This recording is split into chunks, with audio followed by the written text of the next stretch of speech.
ఖగోళ విజ్ఞానంలో మనం ఈ జూపిటర్ గురించి తెలుసుకోవడానికి జూపిటర్ని ఎగ్జామిన్ చేయడానికి మనం జూనో అనే శాటిలైట్ని పంపించాం. నాసా పంపించింది జూనో అనే శాటిలైట్. ఇది ఫిబ్రవరి 12, 2019లో దానికి దగ్గరగా 16,700 మైళ్ళ నుంచి 59,000 మైళ్ళ మధ్య అది జూపిటర్ చుట్టూ తిరుగుతూ అనేక పరిశోధనలు చేసినప్పుడు మనకి సూర్యుడి తర్వాత సూర్యుడిలో మిగిలిపోయిన మెటీరియల్ అంతా హైడ్రోజన్, హీలియము మనకి జూపిటర్ ఒక గ్రహంగా తయారవడానికి ఉపయోగపడింది. ఎక్కువ భాగం హైడ్రోజనే. సూర్యుడిలో ఏవైతే ఉన్నాయో మెటీరియల్స్, అవే మెటీరియల్స్ మనకి జూపిటర్లో ఉన్నాయి. అందుకని మనం చూసినట్లయితే 70% హైడ్రోజను, దాంతో 28% హీలియం ఉన్నాయి. ఇంకా మిగతా 2%లోనే మిగతా మెటీరియల్స్ అన్నీ కూడా అలా ఉన్నాయి. రెండోది, అక్కడ కార్బన్ డైఆక్సైడ్ ఎక్కువ, అందుకని లైఫ్ సపోర్టింగ్ కాదు.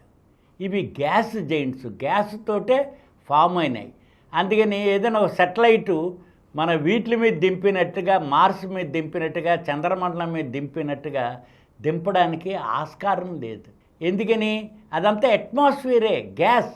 ఆ గ్యాసులో దింపితే అది దాని ఉన్న పవర్ఫుల్ శక్తి వలన లోపలికి లాగేసుకుంటుంది. అందుకని సెటిలైట్స్ మనం దాని చుట్టూ తిప్పుతూ దాన్ని స్టడీ చేయవలసిందే, కానీ దాని లోపలికి దింపడానికి వీల్లేదు. మనం చూసినట్లయితే దాని రేడియస్ అంటే వ్యాసార్థము 43,440 మైళ్ళు. మనకి ఈ జూనో సెటిలైట్ స్టడీ చేసి పంపించినప్పుడు మనకి జూపిటర్ గురించి అంత ఇన్ఫర్మేషన్ తెలియడానికి భూమి కంటే 11 రెట్లు పెద్దది. దాని తర్వాత 1000 భూములు అందులో దాని వాల్యూమ్లో పట్టిపోస్తాయి. 11 రెట్లు పెద్దది, 1000 భూములు మనకి జూపిటర్లో పట్టుకుపోతాయి. దాంతో సూర్యుడి నుంచి అది 484 మిలియన్ మైళ్ళ దూరం, అంటే 48 కోట్ల మైళ్ళ దూరంలో ఉంది. అంటే సూర్యుడికి భూమికి మధ్య ఉన్న దూరాన్ని ఒక ఎస్ట్రానామికల్ యూనిట్ అంటారు. ఇది 5.2 యూనిట్లు అనమాట ఆ డిస్టెన్స్. అంటే సూర్యుడి నుంచి భూమి ఉన్న దూరానికి 5.2 రెట్లు దూరంలో మనకి జూపిటర్ ఉంది, అంటే గురుగ్రహం.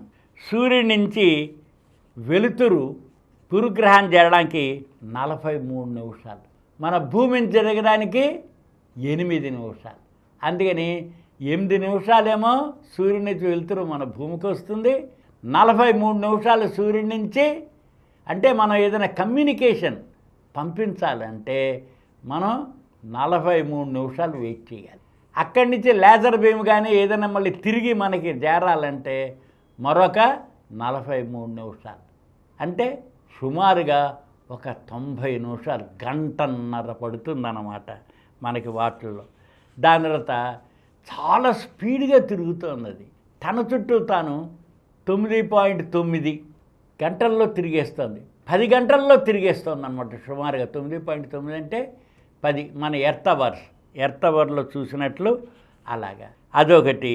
దాని తర్వాత మన సూర్యుడి చుట్టూ తిరగడానికి ఎర్త్ ఇయర్స్ 12 సంవత్సరాలు పడుతుంది.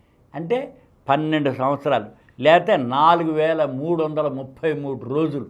మన ఎర్త్ డేస్లో కనుక చూసినట్లయితే సూర్యుడి చుట్టూ అది. ఇదంతా మనకి జూనో మన సెటిలైట్స్ ఏదైతే పంపామో దాని స్టడీస్ ద్వారా నాసా తెలుసుకున్న విషయాలు. అలాగే మన భూమి 23.5 డిగ్రీలు వంగుంది. అందుకని సూర్యుడి చుట్టూ తిరిగి వచ్చేసరికల్లా మనకి శీతాకాలం, ఎండాకాలం, వారాకాలం అనే ఋతువులు ఉన్నాయి. కానీ దాని టిల్ట్ 3 డిగ్రీలే. అందుకని తిన్నగా ఉన్నట్టుగానే కనిపిస్తుంది. 3 డిగ్రీలే టిల్ట్ కాబట్టి అది మామూలుగా నిలువుగా రొటేట్ అవుతున్నట్లే కనిపిస్తుంది అన్నమాట. రెండోది, మనకి 1610లో అంటే 1609లో గెలీలియో టెలిస్కోప్ కనిపెట్టాడు. ఆ టెలిస్కోప్ ద్వారా మన గురుగ్రహం చూసినప్పుడు 4 చంద్రుళ్ళు ఉన్నాయి అని గుర్తుపట్టాడు. ఇదివరకు మన భూమికి ఒక చంద్రుడే ఉండేవాడు, కానీ టెలిస్కోప్లో చూడబట్టి దానికి మనకి 4. అవి ఏంటంటే ఐఓ, దాని తర్వాత యూరోపా, గానమైడు, క్యాసినో అనే ఇవి ఉన్నాయి. దాంతో గైనమైడే అన్నదే సోలార్, మన మూన్స్ అన్నిటిలో చూసినట్టయితే అన్ని గ్రహాలకి ఉన్న మూన్స్లో చూసినట్లయితే చాలా పెద్దది. అది మెర్క్యూరీ కంటే పెద్దదన్నమాట, మెర్క్యూరీ కంటే. అందుకని గైనమైడ్ది లార్జెస్ట్. దాంతో 1979లో వాయేజర్ 1 అని పంపించారు. పంపించినప్పుడు దగ్గరగా చూసి దానికి డస్ట్ రింగ్స్ ఉన్నాయి అని చెప్పి కనిపెట్టారు. అంటే ఎట్లయితే మన కంటికి మామూలుగా శాటర్న్, శని గ్రహానికి ఉన్నాయి, కానీ ఈ ఉపగ్రహాలు దగ్గరగా వెళ్తే మనకి ఇక్కడి నుంచి కనిపించట్లా. ఎందుకు కనిపించట్లేదంటే అవి డార్క్ బ్రౌన్ డస్ట్ పార్టికల్స్ అన్నమాట. సన్కి ఎగ్నెస్ట్గా ఉంటేనే అవి కనిపిస్తాయి, లేకపోతే అవి కనిపించవు అన్న. అందుకని దానికే అలా ఉన్నాయి. దాని తర్వాత మనకి చూసినట్టయితే పెద్దగా ఈ బ్లాక్ స్పాట్ ఒకటి కనిపిస్తూ ఉంటుంది, బ్లాక్ స్పాట్ కూడా అన్నమాట. అందుకని అది 330 మైళ్ళ వేగంతో విండ్ తిరుగుతూ ఉంటుంది. రెడ్ స్పాట్ అది సుమారుగా 300 మైళ్ళ దూరంలో ఉంది. అండ్ దానికి కూడా మ్యాగ్నెటిక్ ఫీల్డ్ ఉన్నట్టుగా ఈ జూనో ఏదైతే మనకు వెళ్ళిందో, మనకు సమాచారం పంపిస్తుందో, లేట్ సమాచారం వలన మనకి నాసా ఈ ఇన్ఫర్మేషన్ మనకి గురుగ్రహాన్ని నుంచి అందింది. ఈ కార్యక్రమం మీకు ఎంతో నచ్చింది కదా. ఇటువంటి మరిన్ని వీడియోల కోసం అనతి కాలంలోనే 20 కోట్లకు పైగా వ్యూస్ సాధించిన సమరం ఛానల్ సమర్పించు సమరం సైన్స్ వరల్డ్ ఛానల్కు సబ్స్క్రైబ్ చేయండి, లైక్ చేయండి, మీ ఫ్రెండ్స్కి షేర్ చేయండి. అలాగే ప్రక్కనున్న గంట సింబల్ని ప్రెస్ చేయడం మర్చిపోకండి.